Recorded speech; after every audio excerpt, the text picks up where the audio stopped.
अपनी बात से मुकरे थानाध्यक्ष, पीड़ित ने लगाई एसपी से गुहार। बता दें, मामला जनपद अम्बेडकर नगर अंतर्गत थाना क्षेत्र जहांगीरगंज के परमेश्वरपुर गांव का है, जहां पर गंगोत्री पत्नी ओमकार मिश्र अपनी बहू के साथ घर पर अकेली थी। तभी विनय मिश्रा, प्रवीण, नवीन, शैलेश, निखिल, रोशनी, पार्वती इत्यादि लोग ग्रुप बनाकर ओमकार के घर आकर ओमकार की पत्नी और बहू को मारपीट कर गाली गलौज धमकी देकर भाग गए। तुम ही ओमकार की नवजात बहू के साथ अश्लील हरकत करते हुए से भी मारपीट, दोनों को काफ़ी चोटें आई, जिसकी तहरीर पर थानाध्यक्ष जहांगीरगंज को 14 जुलाई को दी गई। थानाध्यक्ष ने तहरीर पर मेडिकल कराकर तत्काल मुकदमा दर्ज करने का आदेश दिया था, पर कुछ ही घंटों के बाद थानाध्यक्ष जहांगीर के ऊपर किस प्रकार का दबाव आया कि थानाध्यक्ष जहांगीरगंज शंभूनाथ ने अभी तक मुकदमा दर्ज नहीं किया। मामला यह था कि प्राथमिक का पुत्र कुंवर कन्हैया 12 जुलाई को विनय मिश्रा निवासी हुसैनपुर के घर निमंत्रण में गया था। वहीं पर दोनों पक्षों में कहासुनी हुई, जो मामला वहीं पर शांत हो गया था। लेकिन उसी की रंजिश को लेकर 13 जुलाई रात्रि 8 बजे विपक्षी गण ग्रुप बनाकर ऐसी घटना को अंजाम दिए, जिस पर थानाध्यक्ष द्वारा कोई कार्रवाई नहीं करते हुए पीड़िता को पुलिस अधीक्षक के पास जाने को मजबूर होना पड़ा। प्रार्थनी के पति सेवानिवृत्त फौजी हैं। जब देश का रक्षक का परिवार ही सुरक्षित नहीं है तो आम नागरिक का क्या होगा, और जब ऐसे मामले में प्रशासन इस तरीके का व्यवहार करेगा तो इस देश का क्या होगा। अम्बेडकर नगर से रमेश मौर्य की रिपोर्ट। क्या मामला है सर, बताएं। तारीख 13 तारीख की बात है। मैं सुबह निकल गया, मुझे जाना था, मेरी ससुराल में कुछ काम था जी। मैं वहाँ चला गया। मेरे घर पे मेरा लड़का भी नहीं था, मेरी औरत, मेरी बहू दोनों दरवाजे पे थे।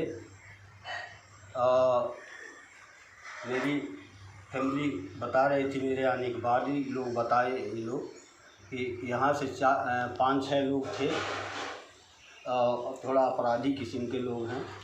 नाम क्या उनका, कौन लोग थे? विनय कुमार जी। और प्रवीण, शैलेश, नवीन, पार्वती और निखिल, जो भी लोग थे। तो आपका क्या कहना, मतलब आप घर नहीं थे, आपके लड़के भी नहीं थे? हाँ, मेरी एब्सेंटिंग में था नहीं, और वो लोग आए और अचानक इसके ऊपर हमला किए।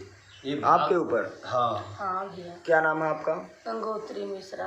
बुरे तरह से ये लोग मारे। बाहर अकेली थी। चोटें भी आई आपको? बहुत आया भैया। तो फिर आप गला कस के मारे थे सब हमको जी। हाँ। कितने लोग थे?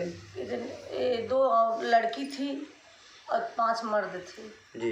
हाँ। तो आपको लड़कियों ने मारा या मर्दों ने मिलके मारा? मर्द लड़की सब जुट के मारे। पहले आदमी लोग ने मारे, तब फिर लड़की जुटी हैं 2 थी जी। हाँ। तो आप प्रशासन से कुछ तहरीर वगैरह दिए, थाने में सूचना दिए? हाँ, थाने में एप्लीकेशन ले गए, तहरीर दिया, और उस दिन तो कोई कार्रवाई नहीं हुई। अगले दिन फिर जो है गए। हम आपको इनकी तहरीर दिखाते हैं, इसमें साफ अक्षरों में लिखा गया है। इन्होंने अपनी तहरीर दिया, जिस पर थाना अध्यक्ष महोदय जी ने लिखा है कि मेडिकल करा कर और उचित धाराओं में मुकदमा पंजीकृत करें। इस आदेश को 14 जुलाई को किया गया। आज 17 जुलाई हो गई, लेकिन अभी इन लोगों का मुकदमा दर्ज नहीं। इस प्रकार से हम जनपद अम्बेडकर नगर के जहांगीरगंज थाना क्षेत्र के परमेश्वरपुर ग्राम सभा में इस समय हमारे देशभक्त रहे फौजी हैं, रिटायर फौजी हैं, इनके परिवार में कुछ गुंडे किस्म के व्यक्ति पूरी प्लानिंग के तहत आते हैं, इनकी पत्नी और बहू को मार पीट कर चले जाते हैं। यह तहरीर जब पड़ती है 14 जुलाई को थाने में, तो इस तहरीर में आदेश होता है कि मेडिकल करवाकर उचित कार्रवाई किया जाए, मुकदमा पंजीकृत किया जाए। लेकिन क्या होता है, जहांगीरगंज थाना अध्यक्ष क्यों मजबूर होते हैं? आखिर किस प्रकार का दबाव आता है कि अभी तक मुकदमा पंजीकृत नहीं हुआ, ना तो इन लोगों का मेडिकल हुआ? आखिर कब तक एक देशभक्त के घर के ऊपर इस प्रकार का हमला होगा, और कब तक प्रशासन सुनवाई नहीं करेगा? आखिर किस प्रकार से शासन व्यवस्था और यहाँ का प्रशासन क्या कर रहा है, अभी तक मैं जानने की कोशिश करूँगा। आप बने रहिए हमारे साथ, हम आपको पूरी खबर देंगे कि इस तहरीर पर कितनी कार्रवाई होती है। बहुत बहुत धन्यवाद।